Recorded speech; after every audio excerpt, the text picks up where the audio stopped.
Hello friends. तो आज हम शुरू करेंगे यूथ। यूथ का है यूपी, मतलब यूपी टेट और सी टेट के जो अभी तक क्वेश्चन पेपर आए हुए हैं ना, उनको देखेंगे इंग्लिश का। ठीक है, तो देखो, जो पहला है यहाँ से शुरू करेंगे 2015 का 2017 तक। ठीक है,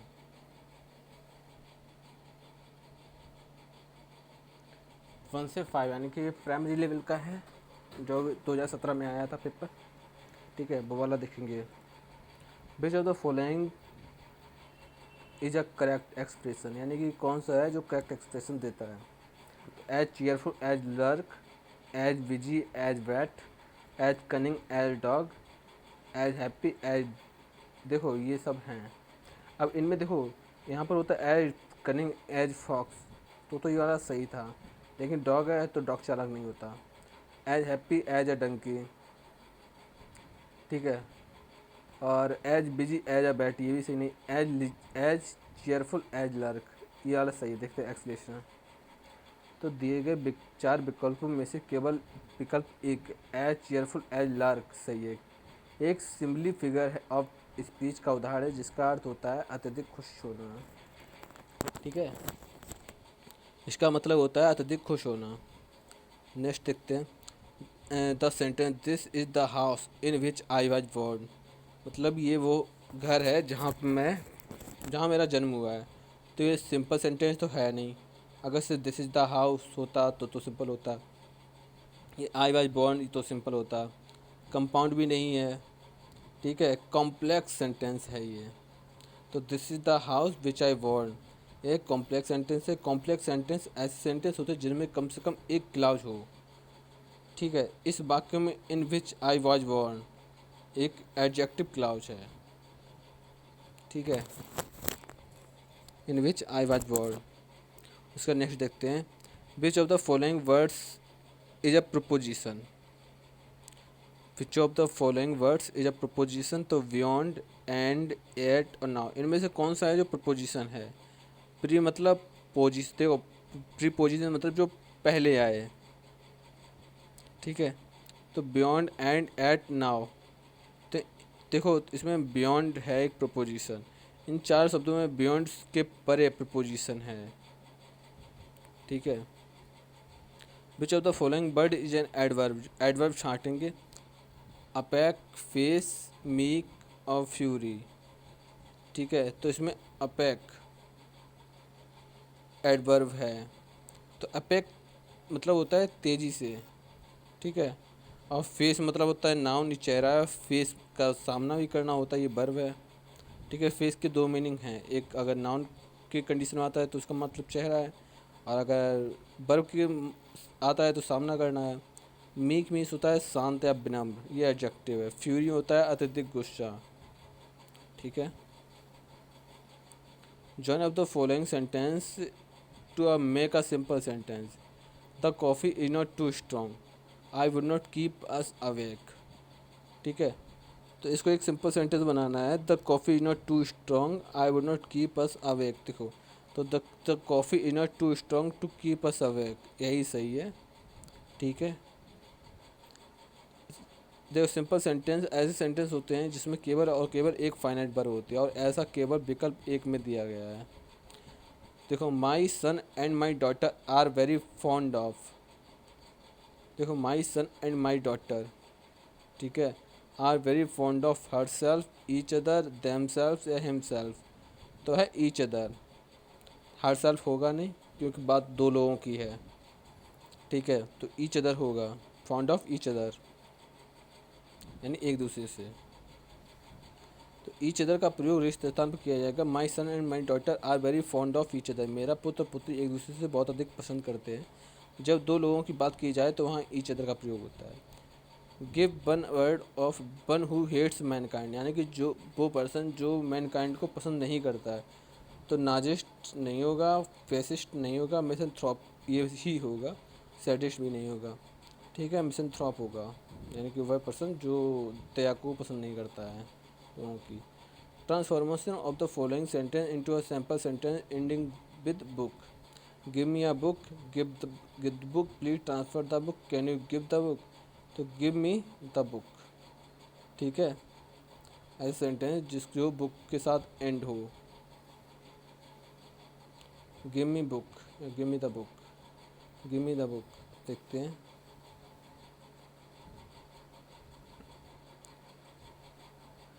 तो let the book be given, passive में दिया है और एक्टिव वॉइस में गिव द बुक, ये सही होगा बी, ठीक है। Transformation of the following sentence into direct sentence. I asked Sheila if I might know her father. I asked Sheila if I might know her father. I said to Sheila, may I know your father? I told Sheila, may I know your father? I asked Sheila, can I know your father? I questioned Sheila, will I know your father? तो I said to Sheila, may I know your father, क्योंकि मे का might में बदल जाता है, ठीक है। Asked को सेड टू में बदलेंगे, ठीक है। I asked Sheila if I might know her father, direct sentence में बदलने के लिए आस्क्ड को सेड टू में बदलेंगे। कंजंक्शन इफ़ को हटाकर इन्वर्टेड कोमा का प्रयोग करेंगे। माइट को मे में बदलेंगे और स्ट्रक्चर इंट्रोगेटिव होगा, जैसा कि विकल्प एक में बताया गया। I said to Sheila, may I know your father. Fill in the blank to complete the following sentence. The ministers are responsible the chief minister of their state for their work. The ministers are responsible, for होगा, to होगा, of होगा, toward होगा, ठीक है। The ministers are responsible to the chief minister of their state, ठीक है। तृतीय स्थान में टू भरा जाएगा। रिस्पॉन्सिबल टू समबडी, किसी के प्रति उत्तरदायी, ठीक है।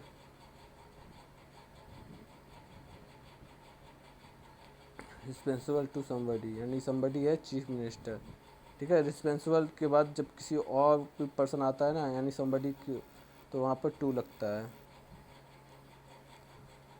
तो complete the following sentence with correct conjunction. He had not paid bill, his electricity was cut.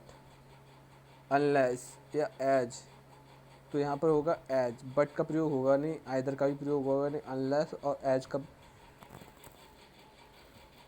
में से एज लगेगा कि as he had not paid his bill, his electricity was cut of.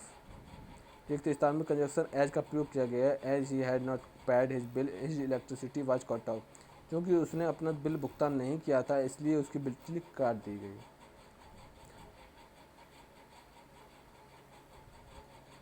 Choose the following figure of speech in the following sentence. Death lays his icy hand on king, ठीक है।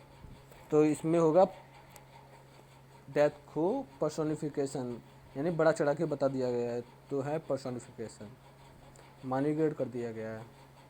The study of population is known as ecology, astrology, demology. देखो ये नहीं होगा, ये भी नहीं होगा। जेनोलॉजी, डेमोग्राफी होगा, जेमिलॉजी। इकोलॉजी भी नहीं होगा, ये भी नहीं होगा, तो यही होगा C. The study of sociology, the study of population is known as जनसंख्या के अध्ययन को कहते हैं। इस वाक्य में एक शब्द में डेमोग्राफी के द्वारा व्यक्त किया जाता है। इकोलॉजी पारिस्थितिकी होता है। एस्ट्रोनॉमी अंतरिक्ष शास्त्र होता है। जेनेलॉजी किसी परिवार के पूर्वजों के इतिहास का अध्ययन किया जाता है जेनेलॉजी में, मतलब जेनेटिक से निकला हुआ है। Give the meaning of the following proverb. A bird in hand is worth two in a verse. A bird in hand is worth two in a verse. To catch two words with your hand, to be, देखो following, give the meaning of following proverb, ठीक है। To catch two words with your hands, to be dissatisfied with what you have. It is better to be satisfied with what you have than to try to get what is yours, ठीक है। तो यही सही है। A word is hand is worth two in a bush, 9 नगद न 13 उधार, ठीक है। मतलब इसका मतलब है कि it is better to be satisfied, मतलब ये बहुत, मतलब ये ठीक है कि जितना आपके पास है आप उतने में ही संतुष्ट हो जाएं। What of the following sound is not associated with what the sound of well? Which of the following sound is not associated with the sound of well? Chain, jingle, ring या डंग? तो जिंगल। जिंगल धातुओं के टकराने की आवाज़ आता है, विकल्प बी सही है।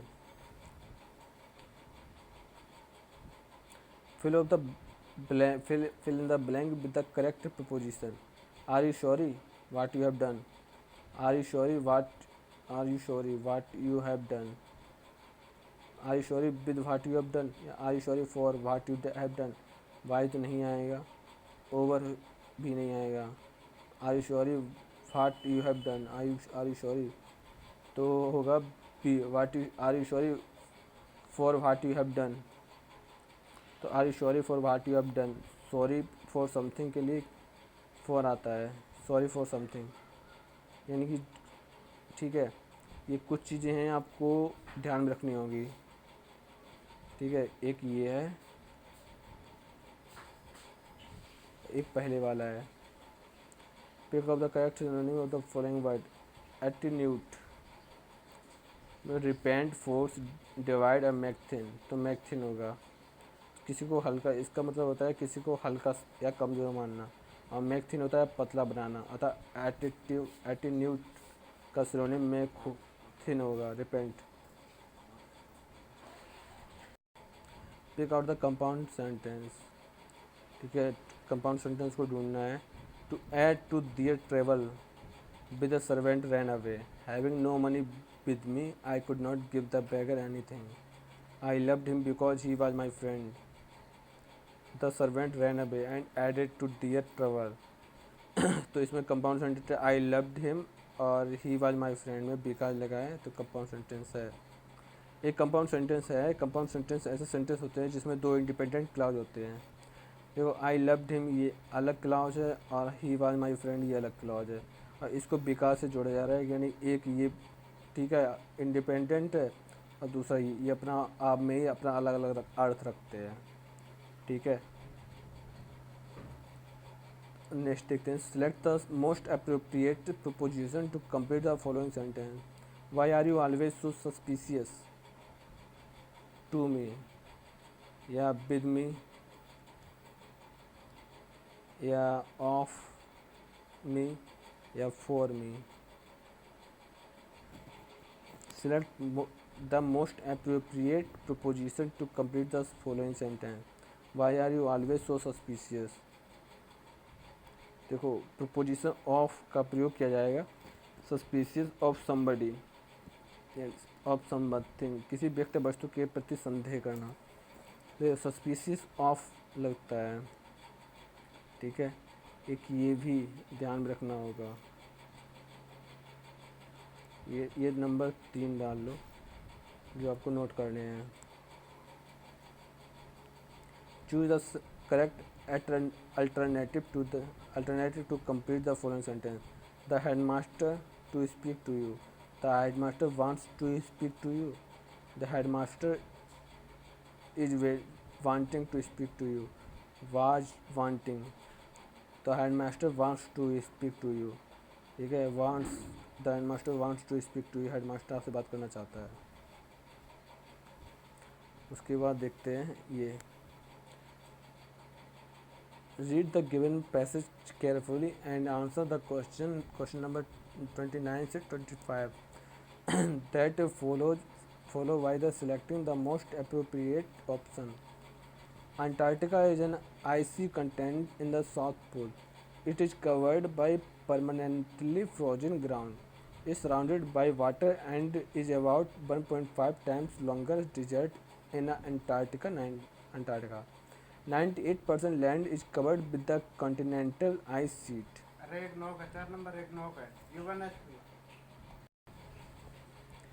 The remaining 2% land is a barren rock, यानी कि 98% कवर्ड है आइसी शीट से और 2% कवर्ड है लैंड barren रॉक से। Antarctica has about 87% of the world's ice. The South Pole is the coolest, जो साउथ पोल है वो कूलेस्ट है, कोल्डेस्ट है, और windiest and driest place on the earth. The coldest temperature ever recorded on Earth was at the South Pole. It reached as low as 1 minus 128 degree minus 128.6 Fahrenheit or minus 88 degree Celsius. On an average, most of the Antarctica gets less than 2 inches of the snow each year. Although the scientific expeditions visit Antarctica, there are no permanent human residents. This is because of the extreme weather weather which includes freezing temperature, strong winds and blizzards. There are about 4,000 seasonal visitors to Antarctica. Antarctica has not always been located at the South Pole. It has drift like the other continent and has ranged from the equator during the Cambrian period, about 500 million years ago to the South Pole. During the time of the dinosaurs, Antarctica was more temperature and housed dinosaurs and many other life forms. Now there is very little indigenous life. अब देखो question answer. The word icy in the passage is an. icy है noun, adjective, adverb या होमोनियम of ice. तो है adjective. देखते हैं कहाँ पर. तो यह है कहाँ से. 92% of the land is covered with the continental icy seat.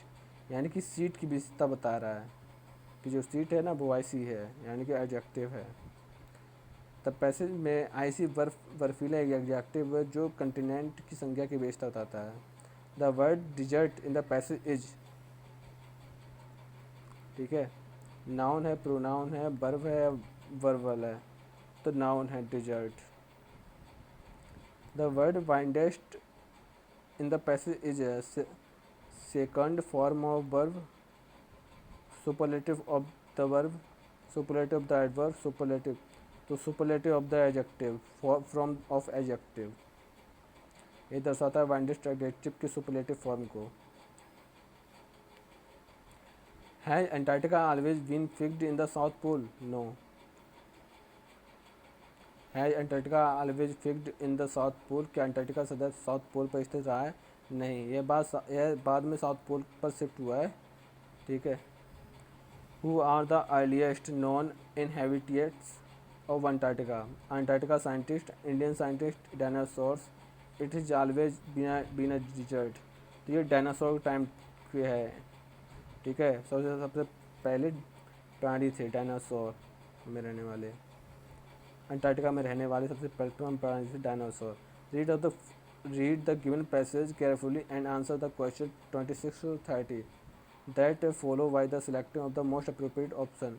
The first thing which scholars should bear in mind is that a book ought not to be read for mere amusement and are not to be blamed for it. They are incapable of appreciating the deeper qualities that belong to a really great literature. But a young man who has passed through a course of university training should be disciplined himself at an early day, never to read for mere amusement, and once the habit of discipline has been formed, he will find it impossible to read for more amusement. He will then impatiently throw down any book from which he cannot obtain intellectual food. Any book which does not make an appeal to the higher emotions and his intellect. But on the other, the habit of reading for amusement becomes, with thousands of people, exactly the same kind of habit as wine drinking to opium smoking. It is like a narcotic. Something that helps to pass the time, something that keeps up perpetual condition of dreaming, something that eventually results in destroying all capacity for the thought, giving exercise only to the surface parts of the mind and leaving the deeper springs of feeling and the higher faculties of perceptions unemployed. The writer believes that half-educated persons are not able to enjoy wandering, enjoy dreaming, think properly, appropriate hidden qualities of admire literature. तो यही सही है. The passage में writers विश्वास करता है कि half educated person किसी एडमायर लिटरेचर में छिपे हुए गुणों की प्रशंसा नहीं कर पाते. The word narcotic in the passage means the great literature, intoxicant, cheap books, intellectual exercise. तो है इंटॉक्सिकेंट. नारकोटिक मादक पदार्थ होता है, इंटॉक्सिकेंट नशीले पदार्थ तथा नारकोटिक के सही अर्थ को इंटॉक्सिकेंट के द्वारा व्यक्त किया जा सकता है.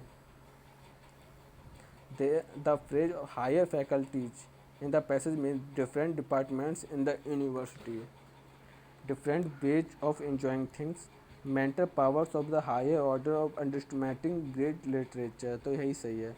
हायर फैकल्टीज का अर्थ होता है mental power of the high order of understanding great literature के द्वारा व्यक्त किया जा सकता है. The word eventually in the passage means after some time, at least, last, never, initially. तो इवेंचुअली होता है एट लास्ट, अनंत है, और एट लास्ट अंत. इवेंचुअली का समानार्थी है at last. The word unemployed in the passage means jobless, in search of employment, not working, unused. तो है अनयूज्ड. इस पैसेज के अनुसार अनएम्प्लॉयमेंट का अर्थ होता है अनयूज्ड, जिसका प्रयोग ना किया गया हो. ठीक है, अब नेक्स्ट देखेंगे.